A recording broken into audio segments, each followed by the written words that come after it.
पहलगाम येथील दहशतवादी हल्ल्यात पुण्यातील संतोष जगदाळे यांना आपले प्राण गमवावे लागले. मात्र त्यांच्या पश्चात त्यांच्या कुटुंबाला मिळणाऱ्या सन्मानाचा आणि मदतीचा प्रवास सरकारी लाल फितीत अडकलाय. या घटनेनंतर जगदाळे यांची कन्या आसावरी हिला शासकीय नोकरी देण्याचं आश्वासन शासनाने मोठ्या अभिमानाने दिले. मात्र आज 10 महिने उलटूनही हे आश्वासन केवळ कागदावरच राहिले. आम्ही अजून त्या दुःखातून सावरलो सुद्धा नाही, तोच आमच्यावर सरकारकडे हक्कासाठी याचना करण्याची वेळ आली, अशी उद्विग्न भावना आसावरी यांनी व्यक्त केली आहे. जर महिना अखेरपर्यंत नोकरीचा प्रश्न सुटला नाही तर थेट उपोषणाला बसण्याचा इशारा संतोष जगदाळे यांच्या पत्नीने दिला आहे. माझी सरकारकडे विनंती आहे की 10 महिने होऊन गेले तरी अजून जी आश्वासनं दिली होती ती पूर्ण नाही झाली आहेत. जे नोकरीचं आश्वासन आहे ते लवकरात लवकर पूर्ण करावं त्यांनी, अशी माझी इच्छा आहे. पण तुम्ही फॉलोअप घेतला होता आणि नेमकं काय झालंय? आम्ही 6 महिने झालं एकनाथ शिंदे साहेबांशी एकदा तरी फोनवर बोलता यावं यासाठी त्यांच्या सर्व PNना ज्यांचे नंबर आम्हाला मिळाले, की जे त्यांच्या जवळची माणसं आहेत, जे त्यांच्याशी बोलणं करून देऊ शकतात किंवा भेट घडवून देऊ शकतात, अशा सर्व लोकांशी आम्ही बोललो. पण साधा एक फोन कॉलसुद्धा एका फोन कॉलवर सुद्धा आम्ही त्यांच्याशी बोलू शकलो नाही आहे. आम्हाला त्यांच्यापर्यंत हे पोचवायचं होतं की त्यांनी जे पत्र माझ्यासाठी लिहिलं, विशेष बाब म्हणून मला सरकारी नोकरी देण्याचं जे ठरवलं, ते सुद्धा अजून काम पेंडिंग आहे. ह्याच्यासाठी आम्हाला एकदा त्यांच्याशी संपर्क साधायचा होता, पण ते सुद्धा झालं नाही. आणि CM ऑफिसमध्ये पण आम्ही फॉलोअपसाठी फोन करत होतो. माझ्या आईने अनेक लोकांशी संपर्क साधला. प्रत्येकाला व्हॉट्सअपला प्रसंग पुन्हा पुन्हा लिहून सांगितलं की काय घडलं होतं, कोणी काय बोललं होतं, कुणाचं स्टेटमेंट काय होतं.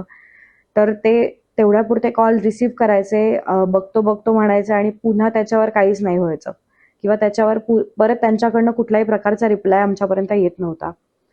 तर त्यानंतर आम्ही मेधाताईंशी संपर्क साधला. जेव्हा हे सगळं होऊन 10 महिने झाले आणि आमचे पेशन्स आता संपत आलेत, कारण आम्हाला त्यांचं असं म्हणणं होतं की तुम्ही एकदा मंत्रालयात जाऊन चौकशी करा, मंत्रालयात भेट घ्या, मंत्रालयात गेल्यावर तुम्हाला समजेल. पण पुण्यात राहणाऱ्या व्यक्तींनी मंत्रालयात कसं जावं, त्यांच्याकडे कोण सोर्स आहे, आमच्याकडे कोणी गायडन्सला नव्हतं. आम्ही कसं जाऊन तिकडे फॉलोअप घ्यायचा होता, कुणाला भेटायचं होतं, कारण कुठल्या डेस्कवर माझी फाईल आहे हे सुद्धा तिथली लोक आम्हाला नीट सांगू शकलेले नाहीयेत. त्यानंतर आम्ही मेधाताईंना भेटलो आणि आम्ही त्यांना विनंती केली की त्यांनी आमची मदत करावी. आमच्या विनंतीला लक्षात ठेवून त्यांनी आज गृहमंत्री अमित शहांना आमच्या वतीने पत्र लिहिलं.